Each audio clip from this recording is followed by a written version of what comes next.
Ladies and gentlemen, welcome this evening to this very special event at the Baker Institute with our distinguished speaker from Israel. For security reasons, please remain in your seats until our distinguished guest speaker has left the Commons. There has been a change in the questions and answers. Traditionally, as you know, you who come to the Baker Institute often, we have written Q's and A's, but as another example of His Excellency Shimon Peres' political courage, he prefers questions straight from the audience. So I will ask you to not make speeches, but ask a question. That's the game rule. And if you'll do that, we would appreciate it a great deal. And we're going to try to get microphones. If there are not microphones, please speak in a very loud voice.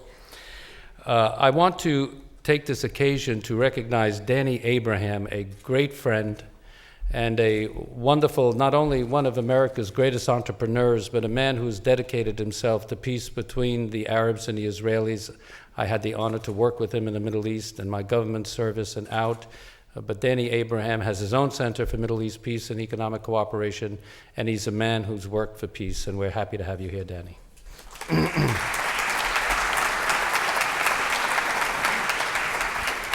It's now my pleasure to introduce the honorary chair of the Baker Institute, James A. Baker III.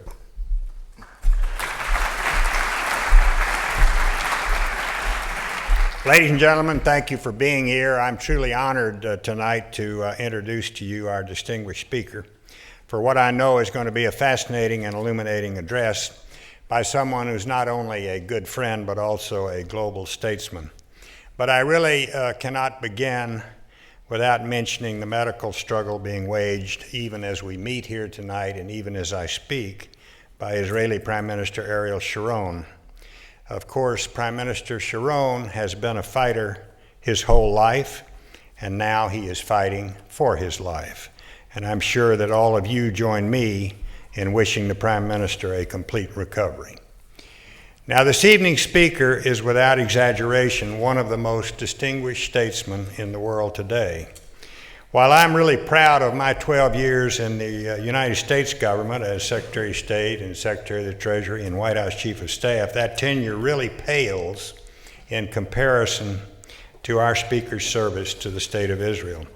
He has served as Prime Minister twice, once in the National Unity Government of 1984 to 1986, and again following the tragic assassination of his colleague and our good friend Yitzhak Rabin. Deputy Prime Minister, Minister of Foreign Affairs, Minister of Defense, Minister of Finance, and a member of the Knesset for over 40 years. In a word, our speaker is one of the most influential figures in the history of the State of Israel. I can speak from personal experience of the immense respect in which he was held by the Reagan and First Bush administrations, when he was known as a staunch defender of Israel's interests, but also as a trusted friend of the United States. However, it is for his commitment to peace that our speaker is best and rightly known. As Israeli Foreign Minister, he was directly responsible for the Declaration of Principles signed between Israel and the PLO in September 1993, an historic achievement for which he and Yitzhak Rabin and Yasser Arafat won the 1994 Nobel Peace Prize. In 1997, he founded the Peres Center for Peace, on whose board I'm very proud to serve, to advance the work he began while in government. At a time of life when most public figures have long since retired, Our speaker remains a powerful voice for reconciliation between Israel and her Arab neighbors. Indeed, there is no individual, Arab or Israeli, who has struggled so long and so hard in the cause of a just and lasting peace. His vision of a new Middle East continues to inspire those who still dream of a region transformed by a spirit of cooperation. In his Nobel Prize lecture, this evening's speaker declared, "Today, the battle for survival must be based on political wisdom and moral vision, no less than on military might." This is not just a statement of fact. It is also a summons to leadership for all of us who share our speaker's dream of a Middle East where Israeli and Arab children can enjoy lives of peace and of opportunity and of freedom. Ladies and gentlemen, it is my distinct honor to present to you a true statesman, a really good friend, and a tireless force for peace, His Excellency Shimon Peres. Shimon?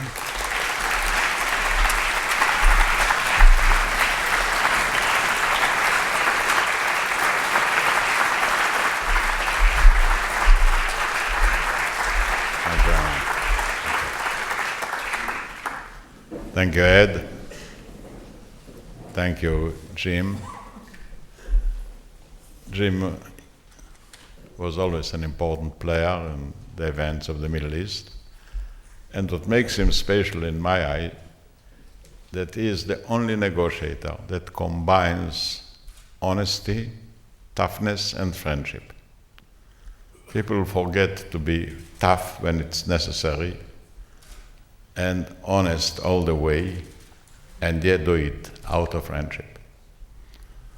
And by this rare combination, he formed one of the most important and successful events in the Middle East, the Madrid Conference, bringing together, and that can witness it, the most impossible people, Shamir on one hand, and the Syrians on the other hand. I would never believe that this is possible until you did it. And that was, I believe, in a precedent. You know, with all the admiration to the late Assad, he made a mistake that he didn't follow your advice further on. Would he follow it, I think we would have peace with Syria, and Syria would get the prize that she looks for. But he all the time thought that he has time, and he kept postponing until it was too late. But anyway, this opening is being continued. I want to say a few words about the present situation in the Middle East. There are two conflicts in a parallel way. One between us and the Palestinians, and the other is between a fanatic group of the Muslim world and the rest of the world who is concerned about terror that was in a way born in the Middle East. I wouldn't say that all the Muslims are terrorists, but alas, most of the terrorists are Muslims. And while it is a parallel struggle, they are having each of them their own reason and their own way how to confront them. In the Palestinian-Israeli domain, there are some good news concerning the ideas and bad news concerning the people. What I mean by ideas is that most of the Palestinians, and clearly a real majority of the Israelis, came to the conclusion which 10 years ago would divide Israel, namely, there must be a Palestinian state. Most of the Israelis today agree to it, that we don't have a choice but to have the partition of the land for different reasons, economic, demographic, and not least moral reasons. We should never forget it. can say as a Jewish person that the Jewish people were never born to govern another people. It stands against everything that we stand for. We didn't leave the house of slaves in Egypt to build a house of masters in Israel. And sooner or later we have to do it, even if we wouldn't have political and demographic consideration. And the great contribution of Sharon is that he brought to an end the wing of the Israeli politics that was for the greater Israel, namely not to give up the territories, not to have a Palestinian state. And I think his political contribution exceeds his territorial change. The fact that he brought a clinical end to the extreme ideology in Israel is more important than the fact that we have left Gaza. And today I think the Israelis know in their heart the time has come to leave most, if not all, of the territories and go back home and build our north, the Galil, in the Galil, and our south in the Negev, and build a new edition of Israel. That's our task, and we shouldn't postpone it. It's not something traditional. This is a new policy as far as Israel is concerned. To be fair, may I say the same about the Palestinians. Not about the fanatic groups, but about the major stream, the PLO, the Fatah. They too reached an understanding that there is no way but to compromise. The problem with the other groups, like Hamas and Jihad, who are terroristic groups, is not only they are using terror as a way of negotiation, so they think, but they're also religiously committed to destroy Israel. In politics, you can make compromises with political parties. If you have a religious party, it's the end of the story. Religion is made of commitments, not of compromises.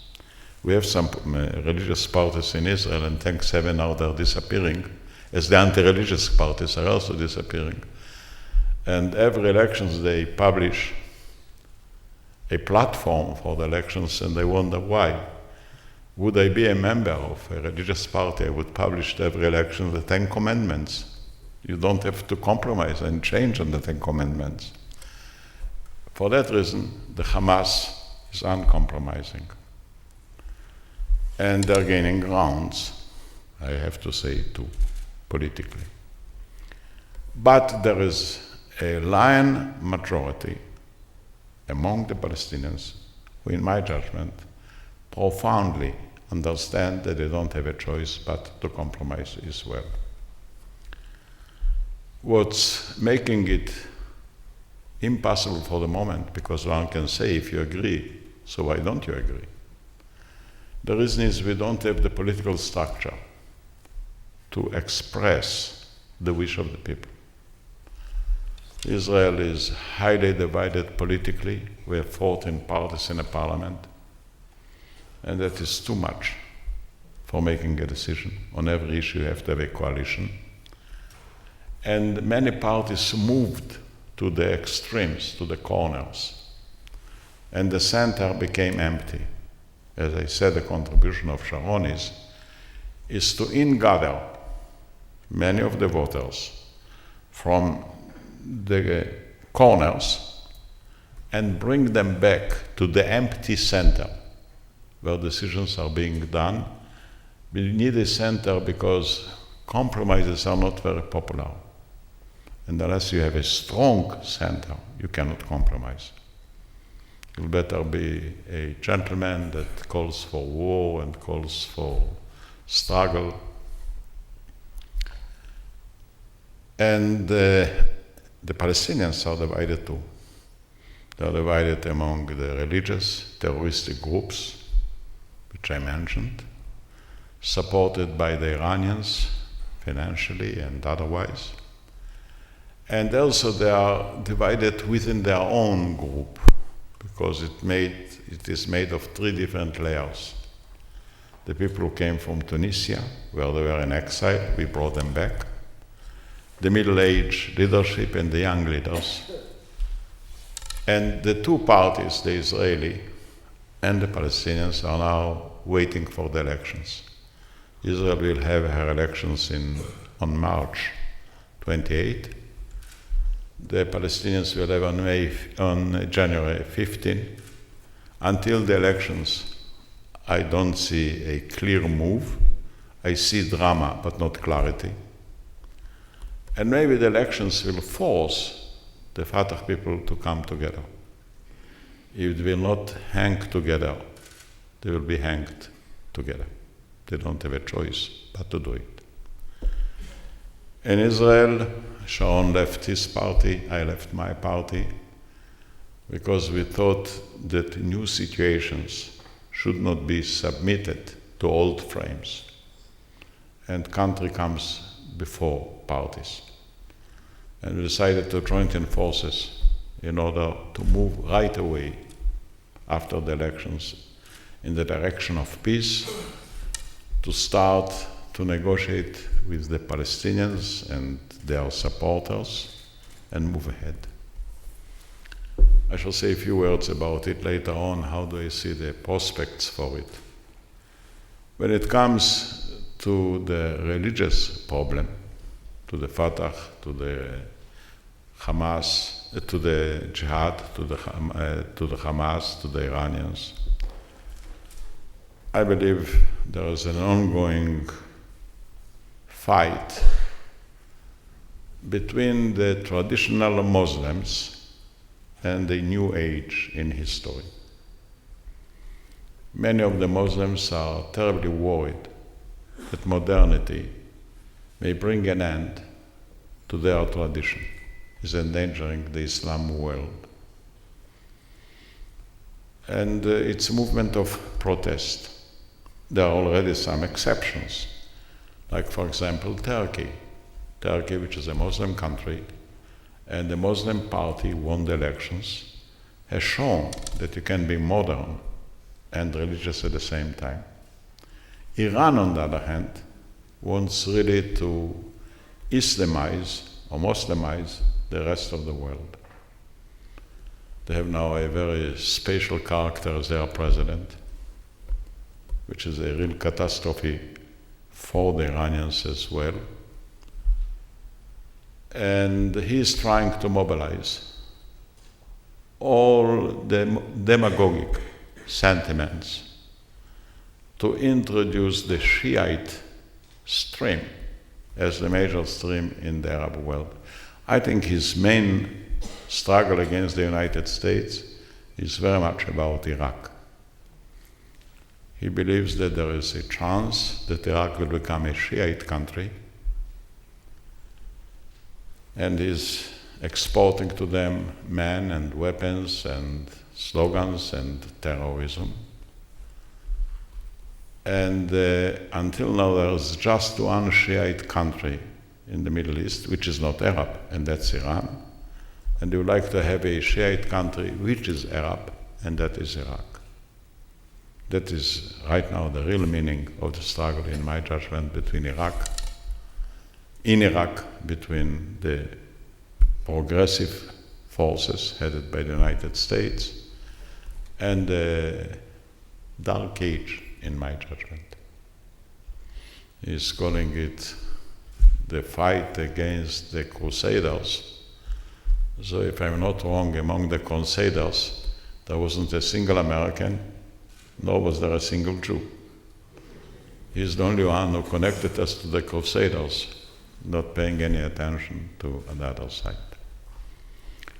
The problem is how to fight them. It's not a simple fight. The problem is not just terror, but suicidal bombers. When a man becomes a bomb and you don't know who is the man that became the bomb, it's very hard to intercept him.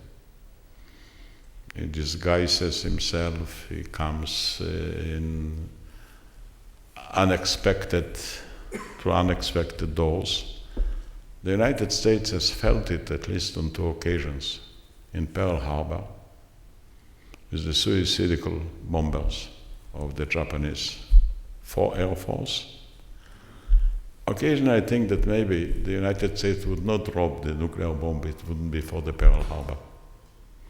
And the second is the story in New York with the Twin Towers, where again suicidal bombers caused such an unbelievable damage in human terms and otherwise. And to fight them is not simple. I believe that in order to fight them, we have to fight not only the terrorists, but we have also to fight the reasons for terror, including poverty, exclusion, humiliation, a sense of hopelessness which exists among them. And here I believe, and I think on both accounts, our struggle with against the Palestinian threat and our war against terror lacks one aspect, and that is the economic one. I believe since the change, the deepest change in human annals, which is going over from depending for our living on the land to depending on our future on science, there is no need for real classical wars. Wars were necessary when we made our living out of the land. We fought for the land, we defended the land, we extended the land, we have had to mark borders. But once you depend upon science and technology, I mean, armies cannot conquer them, nor can they defend them. Borders are becoming almost unimportant. And technology and science are changing the way of lives of many people. What's changed China is not a new ideology, but a new situation. China cannot have high tech without having open skies, transparency, mutuality in commerce, competition. And without them acknowledging it, they are departing from the old dogma of Marxism and communism. So is India. So used to be Europe. I participated in debate in Europe, which are not in France. They're having what was the impact of Napoleon upon the future of Europe. And I thought that Jean Monnet, who was the founder of the European Union, affected the future of Europe much more than Napoleon. Napoleon left cemeteries, and Jean Monnet introduces cradles for a young generation, for a different people. So I believe in the Middle East, we are so old-fashioned that we didn't recognize the strengths of economy. I think rather than to call them to democratize their life, and democracy is a short living experience. It's the day and the night of elections, because you can have free election and elect an impossible government, like it happened in many countries, including even maybe in Iraq too. But if you want to change the structure of the country, introduce the new economy that calls for changes inside the country. People are more connected by cell phones and internet and all other things, and outside it.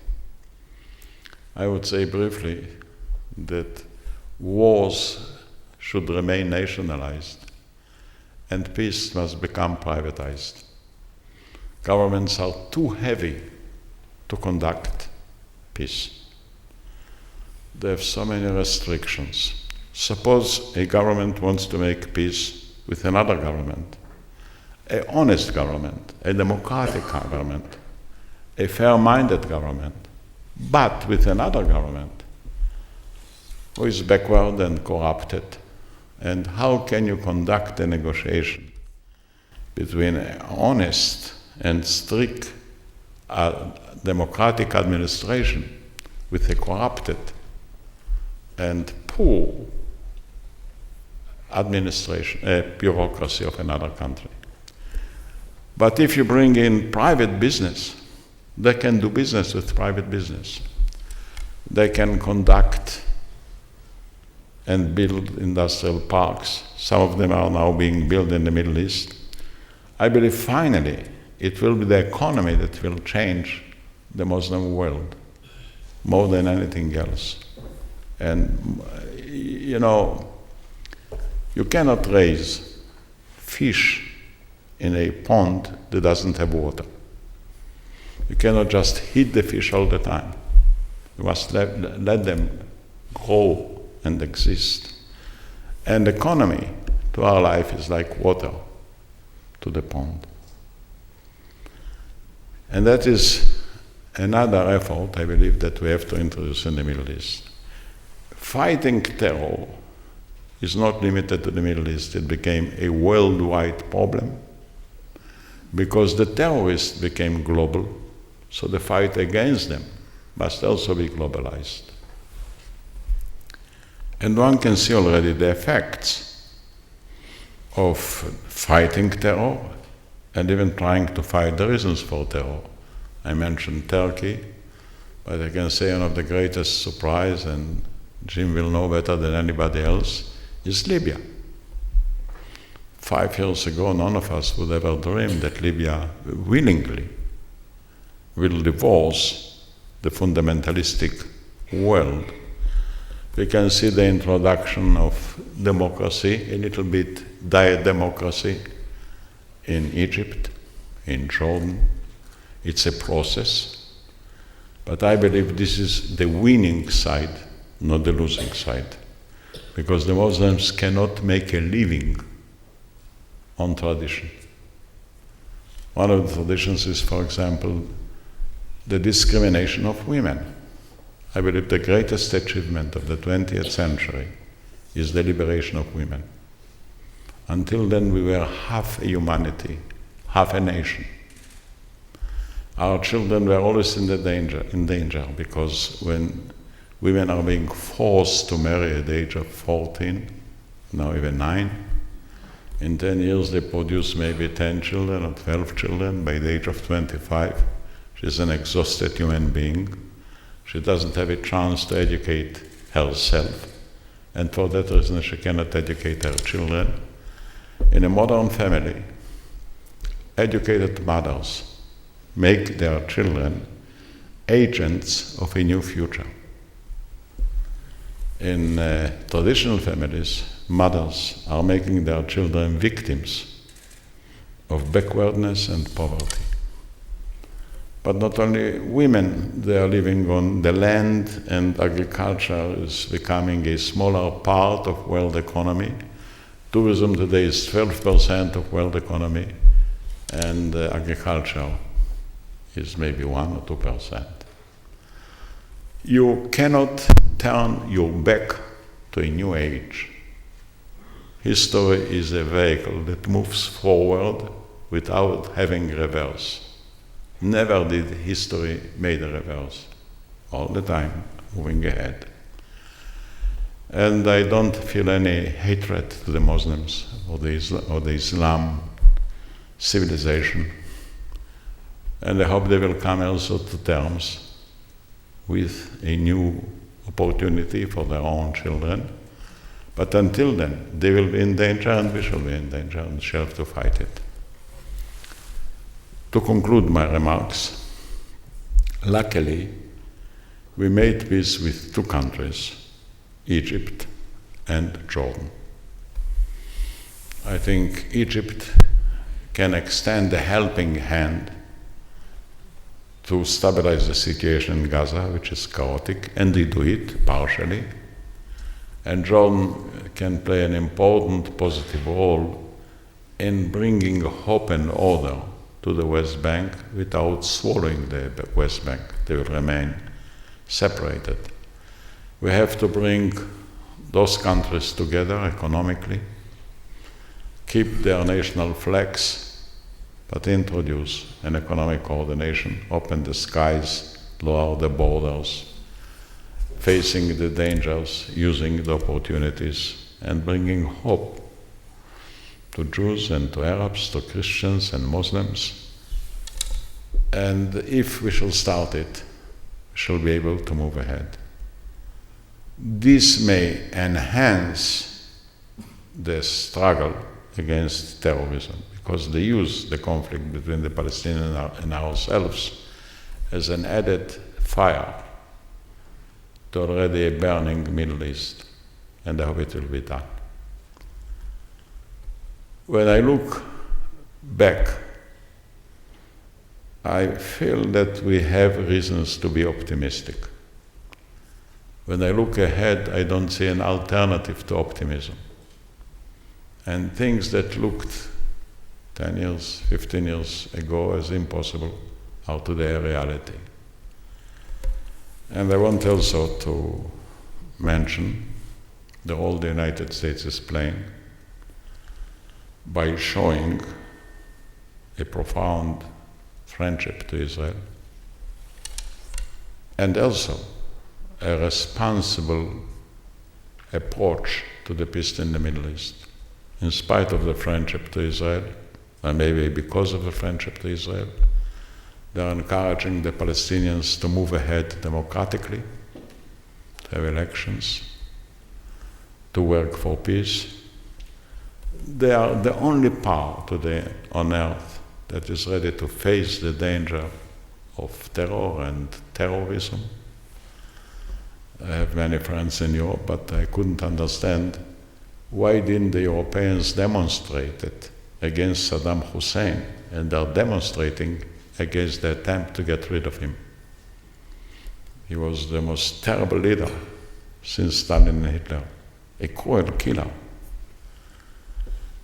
And I believe that in spite of all the criticism, people understand the United States is fighting not to gain assets or advantages or power, but really to keep our world out of the danger of dictatorship, of pressure, of evil-minded people, of religious leaders who don't serve the Lord because they think they are the lords of our life. And as the United States won so much and kept nothing for herself, I believe this struggle again will make the world a safer place to live, a better future to hope for, and a sense of real freedom. Thank you very much.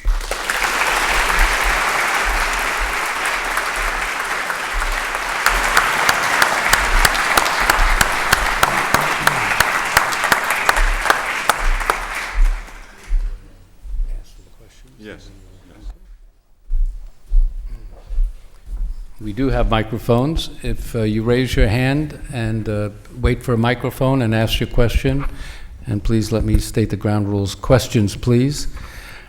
Esteemed Mayor Lanier. What do you think the likelihood is of war with Iran if agreement is not reached on the nuclear question? Well, about Iran, I shall try to say what I believe should be done. Number one, there must be a united policy vis-à-vis Iran. As long as the international community will be divided, the Iranian will make a mockery of this policy. They are masters to take advantage of this division. I believe the United States told the Europeans, look, we have our view, you have your view, try your way. But if you won't be successful, come our way. The need for a united policy is as urgent as anything else, to start with. Secondly, the Iranians are not only developing a nuclear option, but also they are building long-range missiles. On the nuclear option, they say we need it for civilian use. So they have oil and they have gas, they don't need it for their own energy. But when it comes to the missiles, what does Iran need a missile of 2,000 miles for? And I think on that you can reach an understanding with the Russians and the Chinese to limit the range of the missiles. I believe there is an agreement already about a range of 250 miles when it comes to missiles. And tell the Iranians to stop it. The third point that I would recommend is to start to take measures. To start with political and psychological measures, and then go on to economic sanctions. I'm looking here, I think the real situation in Iran is not well known. Iran is in a terrible shape economically. First of all, it was growing very rapidly. So I think I got some figures which I wanted to read to you.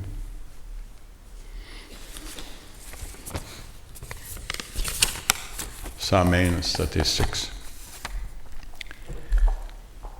In 1991, when the first strike against Iraq took place, there were 30 million people in Iran. Today there are 72 million. It's a tremendous growth. 70% of their citizens are below the age of 35. There is poverty, crime, and prostitution in an unparalleled way. We believe the number of prostitutes in Tehran is close to 1 million. It's unknown. There are 3 million drug addicts in Iran.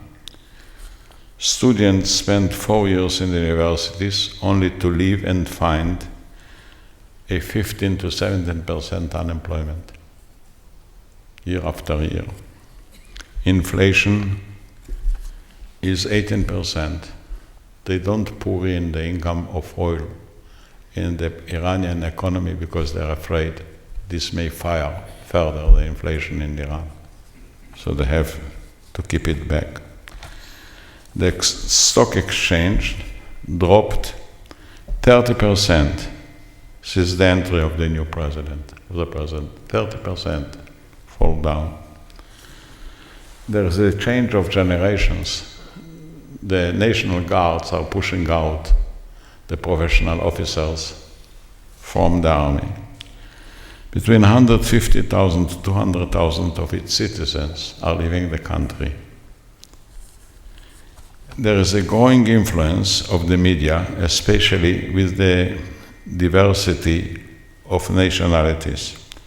The fourth most popular language is Persian. The Persians are a minority in Iran. We think it's one country, united group of people. There have been many arrests, tortures, executions of journalists and intellectuals. Many key leaders of the inner circle are protesting this tradition. And that is a very interesting result of a poll taken recently in Iran. 74% of the Iranian polled think that the United States' presence in the Middle East improves the chances for democracy in Iran. Nobody would believe it. 65% see a regime change and the introduction of a constitution as essential. 75% support a referendum for a new regime. So the country that looks, always democracies were exaggerating the strengths of dictatorships. I think most of us didn't have the slightest idea what happened under Stalin in Russia. Only now we are beginning to learn how rotten and divided and corrupted was the system until Gorbachev came. We also exaggerate even about the Nazis. And we must understand that Iran is a highly divided country. The people are suffering. The women are real victims. I believe many of you have read the book of reading Lolita in Tehran, which is a description of the suffering. They say actually the elder gentlemen are raping the state of the women in Iran. And I think if all this will be done, and I don't suggest a military action, not to start with anyway, that can have an effect. Today, they have a permission to lie, to cover, to defy the United Nations. I mean, the call to destroy Israel is against the Charter of the United Nations. And they cannot be a member of the United Nations and violating its charter. You know, you can govern the world either by guns or by words. If you don't respect words, you call for guns. And that would be some of the policies that I would highly recommend. Thank you.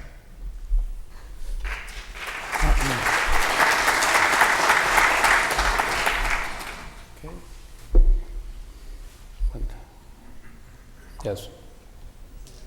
The microphone is coming, right? Please stand up and the microphone will come to you. Thank you. If Hamas does win the elections in the Palestinian areas, would you support Israel negotiating with the United States for the territories? With the United States being the custodians for the Palestinians? If Hamas will win? Yes. I don't see anybody going to a negotiating table where the other party is coming with bombs and rifles. You know, Gandhi once remarked, when a cat is chasing a mouse, there is no sense for the mouse to declare a ceasefire. So I don't see the way we can negotiate between a mouse and a cat. And then I don't see anybody in the world that is going to finance a terroristic, fundamentalistic, fanatic group of people. The Palestinians have already an administration which is 150,000 people strong. They have to pay 150 salaries every month. They don't have the money. And I don't see who is going to pay for an organized group of terror, unless Hamas will change. If they will change, it's a different story.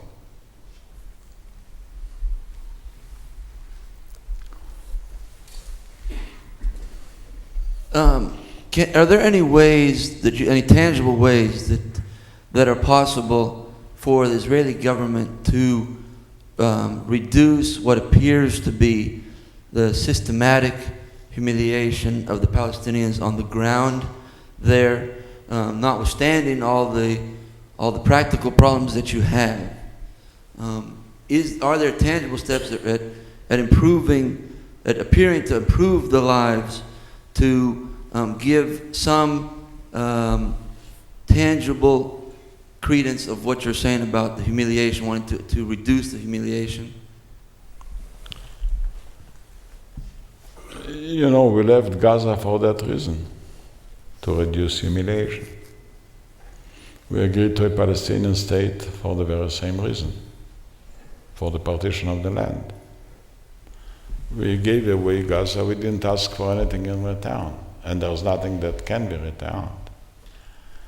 You know, there is a sort of image problem for Israel. We gave back. The call was land for peace. We gave back to Egypt all the land, all the water, all the oil. I'm not sure we got all the peace back. We gave back to Jordan all the land, all the water. Again, in a way unilaterally. Now we tell the Palestinians we are ready to retreat.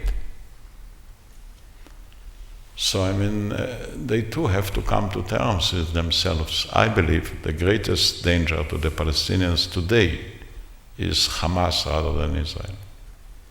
They frustrate their policies and endanger their destinies. And we would like to be of help to make them becoming a state in being. It is our interest. Our philosophy is very simple. The better the Palestinians will have it, better neighbors we shall have. And we shall try to do our very best to achieve it. I believe we have a question from a Rice student, please. First, thank you for all your contributions to the peace process over the years. My question is, how do you see the peace process having been changed by the removal of Saddam Hussein from power?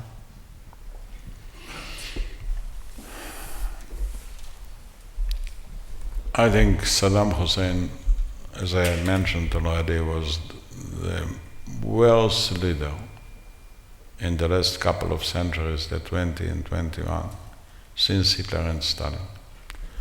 Look, he initiated 2 wars, one against Iran that lasted for 7 years and cost the life of 1 million people. Then the same person initiated another war against Kuwait. Why? He liked the oil or the money. Again at the cost of 300,000 people. He killed tens of thousands of Kurds. By the way, I think the United States made a mistake saying that the reason for the war is looking for mass destruction weapons. Why look for? They dropped gas bombs over Tehran. What do you need more evidence? They killed Kurds with gas, and they have the evidence all over the places. They became the center of terror, of danger, of dividing the Middle East. And somebody has to do it. If there wouldn't be America, the United States, the world would run wild. I know how painful it is for the American mothers and American families to see their boys in danger. I say it with a full heart. We live the same experience. But there is no chance to keep the world alive and decent without the American, not only might, but also the American philosophy. There were mighty superpowers in history, but this is the first time that a superpower goes to war and gives back everything to the last drop of water, the last inch of land. You won the war against Japan, you gave back everything to Japan, even an improved Japan. You gave back to Germany everything. So this is a very rare combination. And Europe, as I said, cannot criticize the Americans. What did Europe do in the 26 or 27 years of the rule of Saddam Hussein? The Europeans must understand that even when they are right, they are late.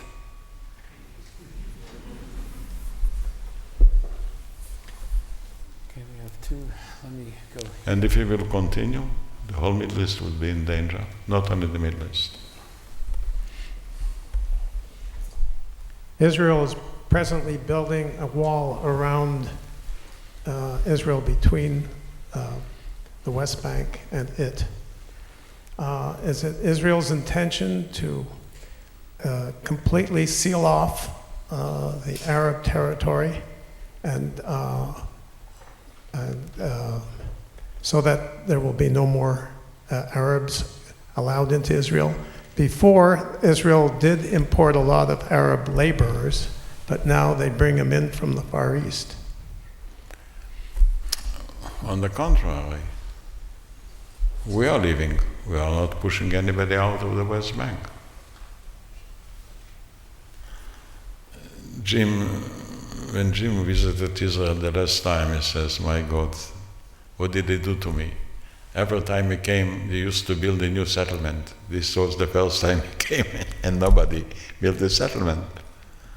The United States and many of us thought that we shouldn't build settlements there. That we really have to let the Palestinians live like free people. There are two things in life that you cannot change: your parents and your neighbors. What you can change is the relationship with them, and that's what we want. The lady in the back row who's had her hand up for a while. Yes, you. If you could stand, please, so the microphone could come to you. Thank you.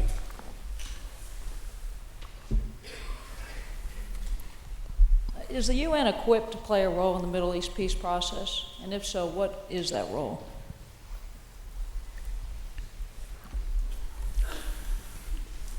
Well, I think the United States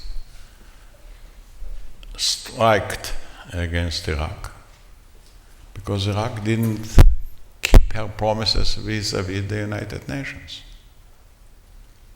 The United Nations made a resolution. The Iraqians says we accept it. The next day they forgot it. So the United Nations depends upon the strength of the nations, upon their readiness to implement the resolutions of it. So when you take the present president of Iran, he's a member of the United Nations. He wants to destroy Israel, if he can, in the United States as well. He speaks openly. What can the United Nations do? Unless the nations that are in the United Nations will be willing to take some steps and measures. I mean, they started with something that concerned a single man. But this was the old crime, when the Iranians declared that whoever will assassinate an author, Solomon Rushdie, because he wrote a book in full daylight by government declarations, and they were forgiven. So the United Nations is not a separated organization. It is a mirror of the readiness of nations to meet dangers on time and seriously. Ladies and gentlemen, I regret our time has run out. I know we have about another hour of questions we could ask our very distinguished guest, but thank you very much, Your Excellency, for coming to the Baker Institute at Rice University.